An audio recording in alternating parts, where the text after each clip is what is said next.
Today's the most interesting character I've ever met in my life. He's right over here. You'll see him in just a second. But we have the most interesting guy to talk to today. At 17 years old, right out of high school, instead of getting ready for college, he decided that he would take a 20,000-mile bike trip to, find something that he was looking for in life, which we're going to explore. But anyway, we thought it was this amazing example of living moss and taking your dream or something that was inspiring to you and then living it. And today we're going to have that amazing story of Liam Garner shared with us today. So Liam, welcome to the show. Hi, how you doing, Mark? I'm doing great. You're 19. Yeah, still. Oh my gosh, it's just crazy. So look, before we get into this amazing story of how you traveled from Alaska, it was Alaska, right? Yep. All the way to Argentina on a bicycle. We'll get to all of those motivations in a second. But let's just back up for a second. You're still a really young man, but tell us a little bit about where you came from and how you got here. So my name's Liam. Yeah. I'm from SoCal. Specifically, I lived in Long Beach when I was little, and then I moved to Los Alamitos, where I am now. So Orange County. Okay. Born and raised, more or less. I'm a first-gen immigrant on my mom's side, and I just got done doing a pretty long trip. So this is my first month back here at home. Excited to be here, finally. That is amazing that you've only been home a month. Have you always been a cyclist? No, it kind of just came from circumstance. I wouldn't call myself an experienced cyclist at all. I'm just a determined person, I think. Okay. Yeah, when it comes to bikes, a lot of stuff goes over my head. I'm just passionate about Do you wear one of those bad outfits? the jerseys, like Yeah. all the spandex. Yeah. Yeah, Okay. I had that. All right, so let's talk about your road trip. But it first started when because you just told the story before we went on, that you Yep. were wanting to go to a specific Taco Bell up in San Francisco. Share that story with us. So, really, it all kind of started, this bike odyssey for me, just because I didn't have a car. 16 years old, like sophomore to junior year of high school. I've always been really into camping, and I've grown up being a Boy Scout, so that was kind of my introduction, right? But before 16, I didn't have a car, and I kept thinking to myself, how can I go on these camping trips without being able to drive? This sucks. And then I realized, I have a beach cruiser in my garage. I can totally take it out and maybe just try to see how far I can get in camp for a night, right? And so my first ever trip I did was biking from Los Alamitos to San Clemente, camped for a night, and went back home. Okay. That escalated to me being like, okay, I can tell I can do a day at a time. And excuse me, that's on a beach cruiser. Yeah, it's Bixie, yeah. So I started off like really with the bare minimum, right? Wearing a big backpack, beach cruiser, nothing else. Then I was like, okay, I can do a week trip. What's the best route for me to take? Like, how can I do this? And then I realized, you know what? San Francisco is about a perfect week bikes ride from Los Alamitos, and my dad actually lives in the Bay, so I figured it would be a cool idea to go up. But the idea of just saying, okay, biking LA to San Francisco didn't sound fun to me.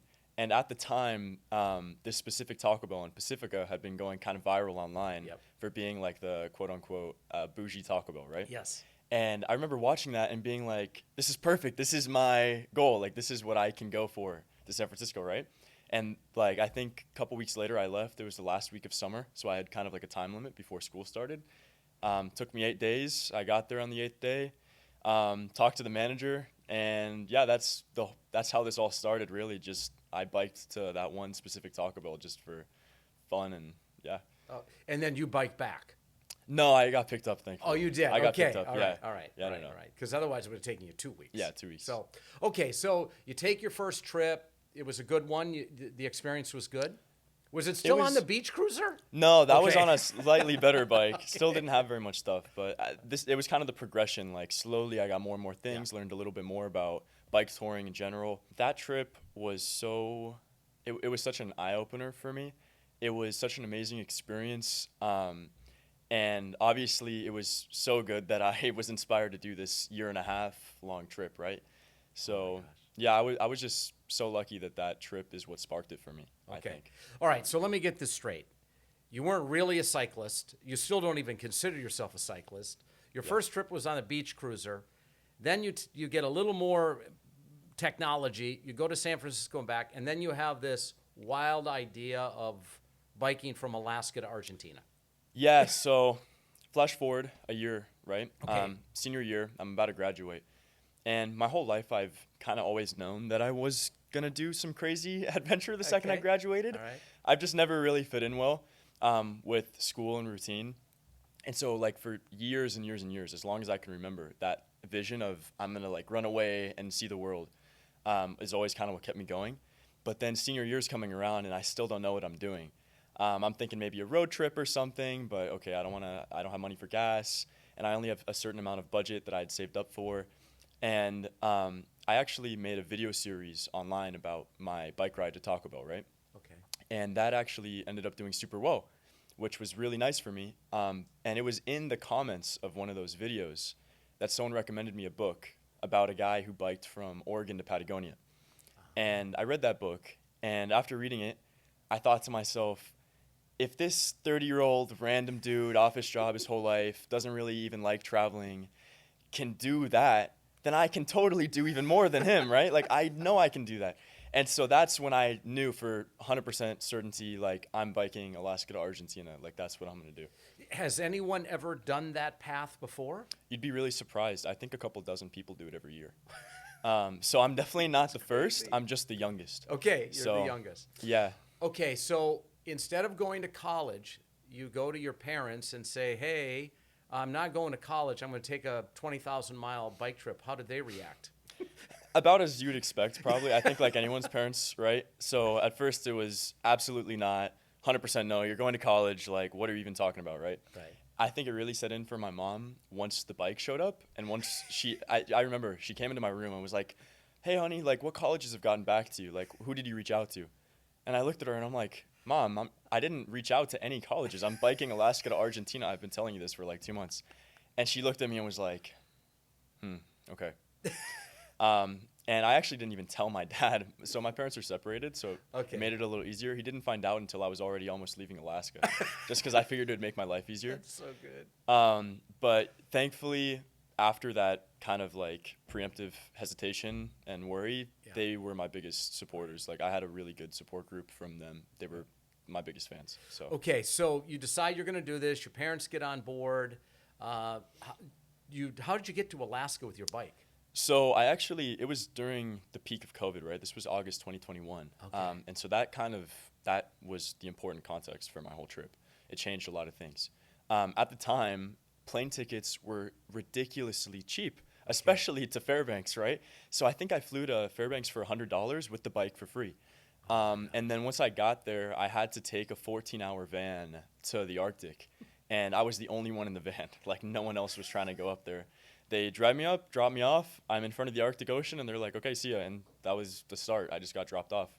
And from there, it was another week to Fairbanks on the Dalton, and then back to civilization, but not quite. And Oh, my God. start of the long, long trip I had. So the inspiration for the ride, though, was the book. Yeah, it was a couple things. Yeah. I remember years and years, even before I had read the book or had the idea for the trip, I had watched some people on YouTube, and it just never clicked in my mind that I could do that, right? Because I think a lot of people have kind of these, what would be the word? These self-made limitations for themselves, and like, you watch these people do incredible things, and you never even conceive that you could do it.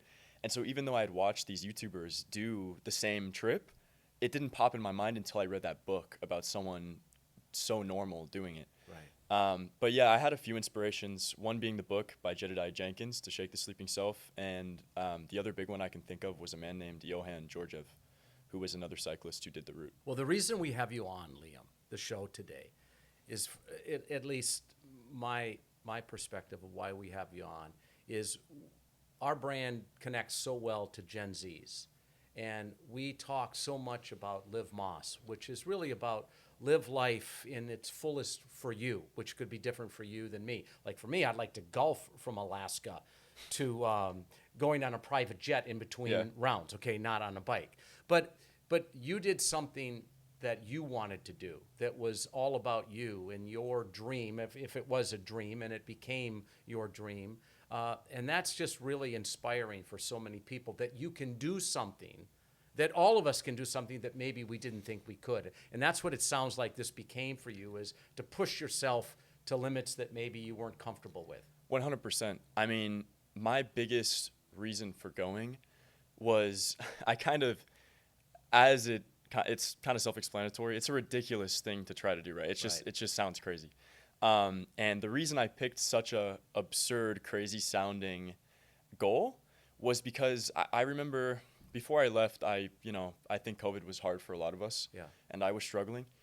And I just kind of struggled with confidence and like what am I able to do? Like how powerful am I, to do things? And I knew that if I picked such a ridiculously impossible goal that no one but me believed that I could do, and I actually did it, then not only would no one ever be able to doubt me again, but I would never be able to doubt myself again. Right. Like once you've done this impossible thing, everything's possible afterwards. That's just, to me, that's the whole broadcast today, is just that you convinced yourself that you could do whatever you wanted to do, and you did it. Yeah. That's amazing. So let's go on the journey a little bit. So what was a normal day like? There wasn't a normal day. And then share a couple of interesting days that you had. The typical day, so on average, I would probably bike like 60, 50 miles. It really depended on the elevation. If it was a flat day, I could do 80 easy. If there was a lot of climbing, like 35, it really depended. Weather, wind, huge factor. If I met someone cool, I might stay with them. If I don't, I might just camp on the side of the road. Every single day, though, I woke up, planned my route, biked for a little bit, and then every single night, it was my job to find where I was sleeping. That was always like the big thing, right? Like I never know where I'm going to eat, and I never know where I'm going to sleep. And so every day, it's kind of just like you have to figure it out as you go. It's really quick problem solving. Every day was so unique. And something amazing about that I've realized is I think being in a normal kind of routine here at home, like say you have a 9 to 5, it's easy to forget when things happen. Like, this week you went to lunch, but you don't remember if it was Tuesday or Wednesday, right? Yeah. My trip was 527 days, and I genuinely could tell you every single day in order and where I slept, just because just having every day be unique like that is such a different way of living, every night, different place. Right. It just really I've never got to live in a way that everything was memorable. Were you ever afraid or scared? I'm talking about for your safety. Yeah, I usually would say no, but in hindsight, there was probably about 2 times I can think of, maybe 2 or 3. I think a lot of people, they hear that I biked across Mexico, right? I biked through Sinaloa, I biked through Colombia, I biked through some of the most dangerous places on the planet that people here would never conceive of going to. Right. And even there, I felt fine. It was really not what people would expect. But in all honesty, there was a couple times. Did you ever feel like quitting? Like, I've had enough, I'm going to go home? There was one time on the whole trip that I not quitting as in going home, but that it was with my riding partner, Logan, that we'll have to talk about. Okay. But we were in southern Mexico, and we had just both been robbed, and this was week 1 with no technology. We were trying to get to Guatemala with no cell phones or anything, which was really difficult. But it was over 100 degrees every day in the jungle. And it was just so difficult. We were only able to bike for about 5 minutes at a time, and then literally would have to go and sit down for 20 minutes because we were at risk for heat stroke, right? After about 4 days of that, I remember Logan just kind of looked at me and said, Liam, if it's like this when we get to Guatemala, can we just skip Central America? Can we just skip it? If it's worse than this, can we just treat ourselves and just enjoy ourselves? And I looked at him and I'm like, Logan, I promise you, if it gets any worse than this, we're quitting and we can go wherever you want. Okay. Thankfully, by the time I got to Central America, it got so much better, so much easier. Great. And so we didn't have to. But that was the only time I was like, I need to prioritize my well-being over this trip. Right. After that, though, never. It was never even an option in my head for me to quit. Wow. Especially in the sense of leaving it and just going home. There was one time I had to fly home to buy new equipment after I got robbed. But that was literally 2 days home, out. Okay. But never could I have imagined quitting ever. So let's talk about, you said that about half the trip you had a riding partner. Yeah. His name is Logan. So Yeah. talk about Logan. So I was biking the West Coast. I started alone, and I was anticipating the whole trip being solo, right? Alaska to Argentina. But I was on the Oregon coast, and I saw a guy really far ahead of me. And at the time, I was just so excited to be doing what I was doing. Every cyclist I met, I knew I had to go talk to, right? And so I see him. I'm like, oh, can I catch up with him? Okay, I will. Ran up to him. I told him, hey, man, I'm camping over here. If you want, feel free to come join me. 4 hours later, he came, and then that was the start of a week biking together. At the end of the week, he told me, originally he was biking around the U.S., right? So we were going to split up. But after the week together, he told me, you know what, Liam, this is so much more fun being with someone. I'll join you till Colombia. And so from then, I just, two total strangers, never had met before, just biked together for 9 months. And we had the best time ever. Just so just like out of nowhere. Right. But it just went perfectly. Wow. Wow. That's pretty cool. So was there any, was it spiritual in any way for you? Yeah, I think so. I really kind of, at the time on the trip, I remember it was so tangible for me, like the feeling, like the kind of spirituality. Now that I'm here, it's a little different, but since you're asking me, it's reminding me. I remember feeling as if everything was happening as it was supposed to at all times. And that was the first time in my life that I felt like this was meant to happen. I'm meant to be here. Every single day is intentional. And I don't know why it's supposed to happen, but I know that I'm meant to get to Ushuaia. Like, there's no way that I'm not getting there. And I think that's why I had that mentality of, like, I can't quit. Because for whatever outside force was driving me, I don't think there was a reality where I didn't make it. Like, it just felt like I was being pushed by something, Wow.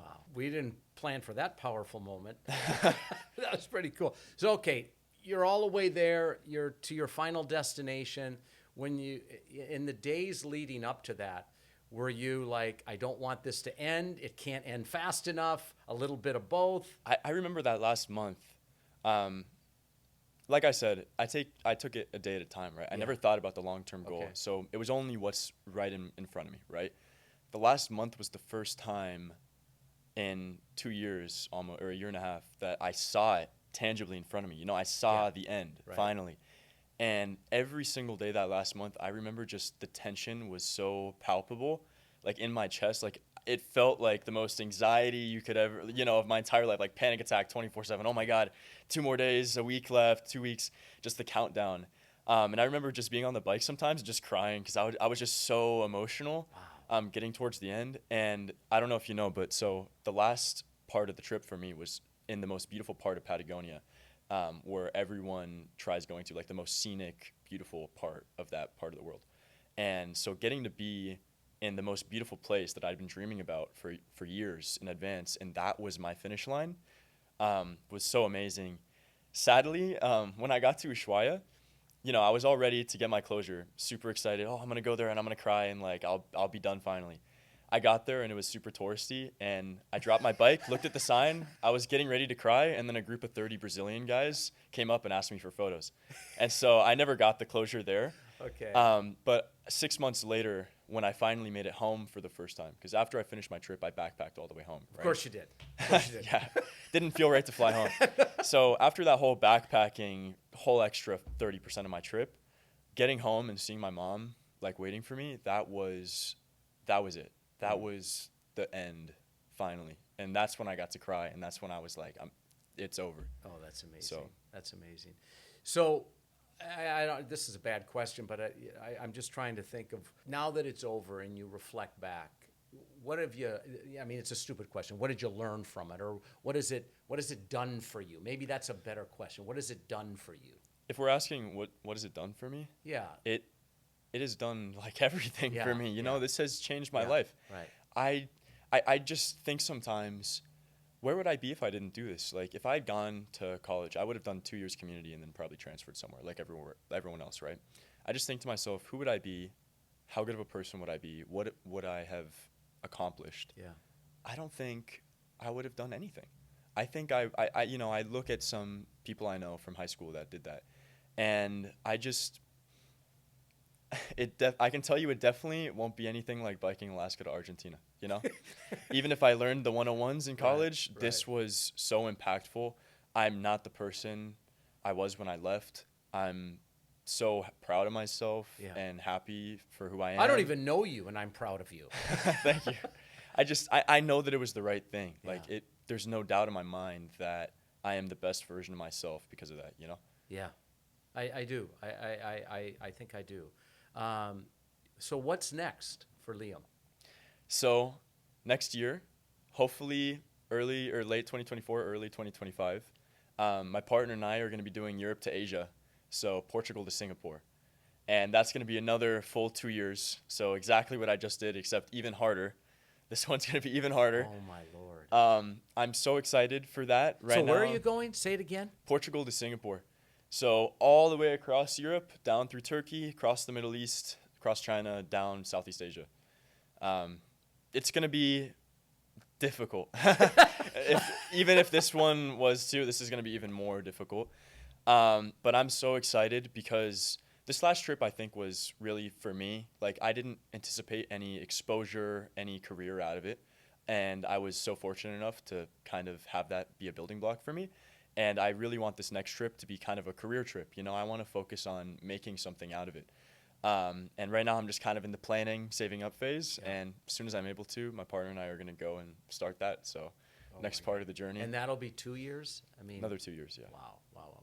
Yeah. Hey, we've never had anyone on the show like you, Liam. I mean, this has been an amazing. I can't believe you're 19 years old and you've done, but you've done something, and this is why we wanted to have you on the show. That just represents, I think, to all people that there really. I mean, there are some boundaries in life, but not as many as we think.